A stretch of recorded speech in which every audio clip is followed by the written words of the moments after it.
जिज्ञासु मित्रों, अभिनंदन है आपका दिव्य सृजन स्पिरिचुअल टॉक्स में। तो शिव कथा के पिछले प्रसंग में हमने सुना कि किस प्रकार देवी ने स्वर्ण महल का निर्माण हठ पूर्वक भगवान शिव से करवाया और फिर किस प्रकार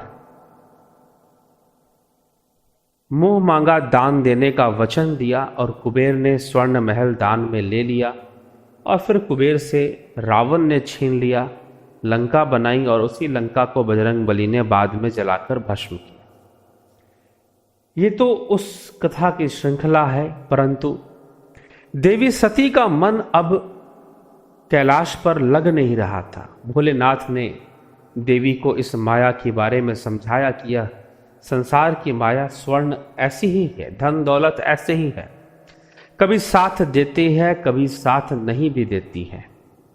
इसलिए हे देवी, तुम चिंता मत करो। देवी का मन बहुत व्यथित और व्याकुल रहता था, थोड़ा अशांत रहता था। तो भोलेनाथ ने सोचा कि अगर इसको सत्संग मिल जाए तो निश्चय ही सती का मन शांत हो जाएगा। अब सत्संग के लिए कहाँ जाएं, किधर जाएं? तो भगवान शिव ने सोचा कि मेरी बात तो ये मानेगी नहीं, क्योंकि अपने पिता की बुद्धि से, पिता के विचारों से इसकी बुद्धि आच्छादित रहती है। और दक्ष के जो विचार हैं वो अहंकारी विचार हैं, वो धन वैभव में लिप्त रहने वाले विचार हैं। तो इसलिए सती को समझाने के लिए किसी और के पास ले जाना पड़ेगा। और ऐसा विचार कर कर भगवान शिव देवी सती को लेकर जाते हैं अगस्त मुनि के आश्रम में। अगस्त मुनि के यहाँ पहुंचकर उन्हें वो कथा सुनाते हैं, राम की महिमा, राम की कथा, राम का गुणगान सुनाते हैं। और सब सुनने के बाद कहते हैं कि कथा समाप्त होने के बाद देवी सती और भगवान भोलेनाथ वहाँ से चलते हैं। और जब वहाँ से चलते हैं तो मार्ग में, आकाश मार्ग से जाते समय भगवान शिव नीचे धरती पर देखते हैं। और जब धरती पर देखते हैं कि स्वयं साक्षात नारायण, स्वयं श्री हरि राम अवतार धारण करके वो लीला कर रहे हैं। और लीला कौन सी कर रहे हैं? तो भगवान श्री राम वन वन भटक रहे हैं और वन वन भटक कर हाय सीते, हाय सीते, हाय सीते कर कर कर सीता जी को ढूंढ रहे हैं, सीता जी की खोज कर रहे हैं।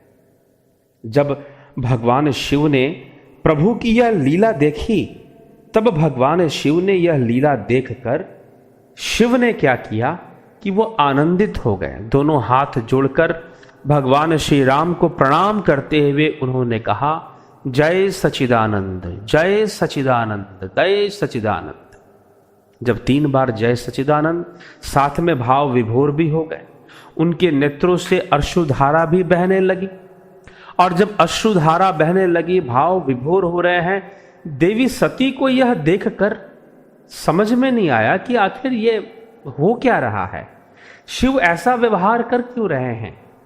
तब सती ने भगवान शिव से पूछा कि प्रभु, आप ऐसा व्यवहार क्यों कर रहे हैं?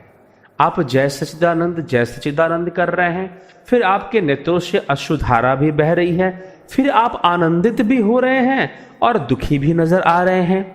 ऐसा व्यवहार क्यों कर रहे हैं? यह तो बड़ा ही विचित्र व्यवहार है। भगवान शिव ने कहा कि मेरा मन आनंद से भर गया है सती, मेरा मन आनंद से भर गया है देवी। नीचे देखो, साक्षात नारायण कैसी नर लीला कर रहे हैं। नारायण स्वयं नर रूप धारण करके अद्भुत लीला कर रहे हैं। मैं उनकी इस लीला को देखकर मोहित हो गया हूं। मैं उनकी इस लीला को देखकर मैं उनके प्रेम के वशीभूत हो चुका हूं। मेरे प्रभु कितने प्यारे हैं। वो जगत कल्याण हेतु, साधारण मनुष्य के कल्याण हेतु स्वयं ही एक साधारण नर रूप धारण कर चुके हैं। और नर रूप धारण करके भी इस संसार में रहते हुए, जैसे एक संसारी व्यक्ति को दुख कष्ट भोगना पड़ता है, वो सब उनमें लिप्त ना होकर भी वो शिक्षा देने के लिए लीला कर रहे हैं। वो समाज को, मनुष्य जाति को उसके कल्याण हेतु शिक्षा देने के लिए कितनी अद्भुत लीला कर रहे हैं। हे देवी, उनके इस त्याग, यही तो उनकी महिमा है। वैकुंठवासी अनंत शयनम जीवों के कल्याण के लिए पता नहीं कौन कौन सी लीला करते हैं। इसलिए आज मैं उन्हें कोटि कोटि प्रणाम करता हूं देवी। जय सच्चिदानंद, जय सच्चिदानंद, जय सच्चिदानंद। जब सती ने ये स्थिति देखी, सती ने कहा कि ये क्या बात हुई? आप तो कह रहे हैं जय सच्चिदानंद। जय सच्चिदानंद का अर्थ होता है जिसका चित्त निरंतर सत्य में आनंदित हो रहा हो, वही तो जय सच्चिदानंद है। लेकिन प्रभु, यह व्यक्ति जिसे आप नारायण का अवतार कर रहे हैं, कह रहे हैं, जिसे आप नारायण को नर रूप में देख रहे हैं, यह तो जय सच्चिदानंद नहीं है। इसका चित्त तो सत्य में आनंदित नहीं है। अरे यह इस लगता है कि इसकी भार्या, इसकी पत्नी को कोई राक्षस उठाकर ले गया है, क्योंकि यह द्रविड़ प्रदेश का क्षेत्र राक्षसों से भरा हुआ है। यहाँ पर कई राक्षस ऐसे रहते हैं, मायावी हैं, और वो लगता है उन्होंने इसकी अर्धांगिनी का, इसकी भार्या का हरण कर लिया है।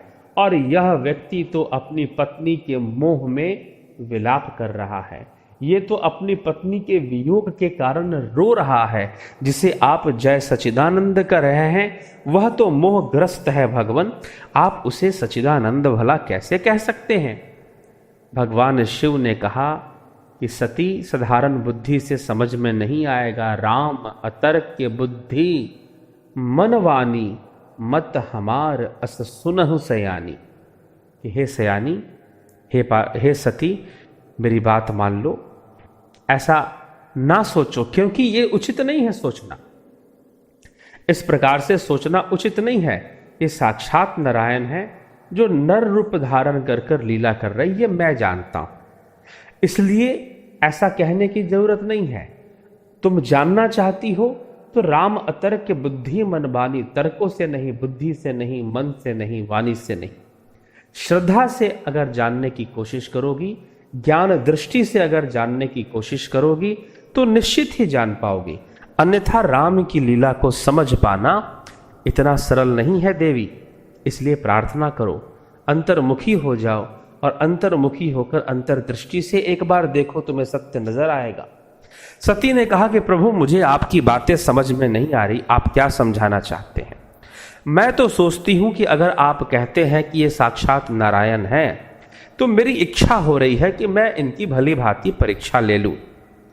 अगर ये नारायण हैं तो परीक्षा में पास हो जाएंगे, नहीं तो फेल हो जाएंगे।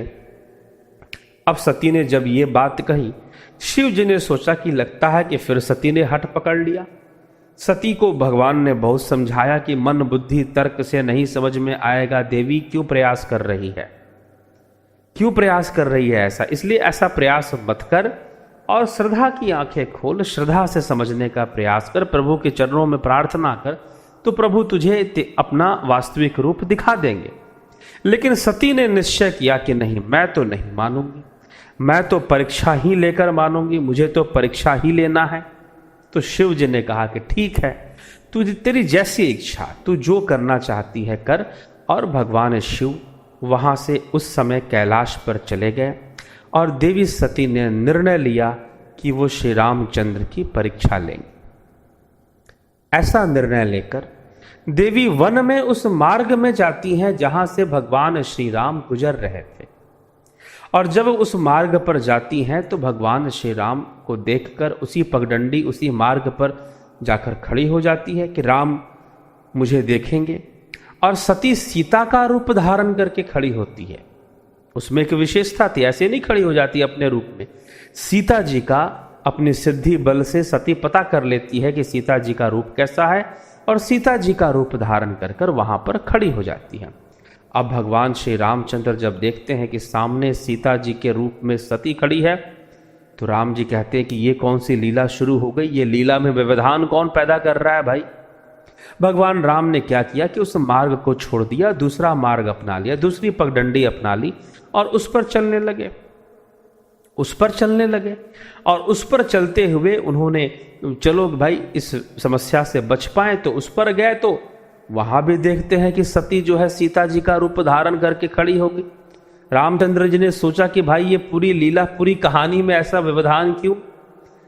फिर उस मार्ग को भी छोड़ा, तीसरे मार्ग पर प्रभु चल पड़े। और जब तीसरे मार्ग पर श्री रामचंद्र जी जाने लगे तो देवी सती वहां भी जाकर खड़ी हो गई।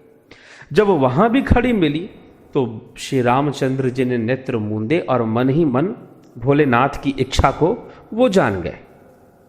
भोलेनाथ की इच्छा को जानकर समझकर उन्होंने निश्चय किया कि अब तो सती का सामना करना ही पड़ेगा, और इस उद्देश्य से भगवान श्री राम माता सती के समक्ष जाकर खड़े होते हैं। यद्यपि देवी ने सीता जी का रूप धारण कर रखा है, लेकिन श्री रामचंद्र जी दोनों हाथ जोड़कर माता सती को प्रणाम करते हैं और प्रणाम कर कर कहते हैं कि हे माते, तूने मुझ पर बहुत कृपा की। अब ये बता कि तू कैलाश छोड़कर यहाँ क्या कर रही है?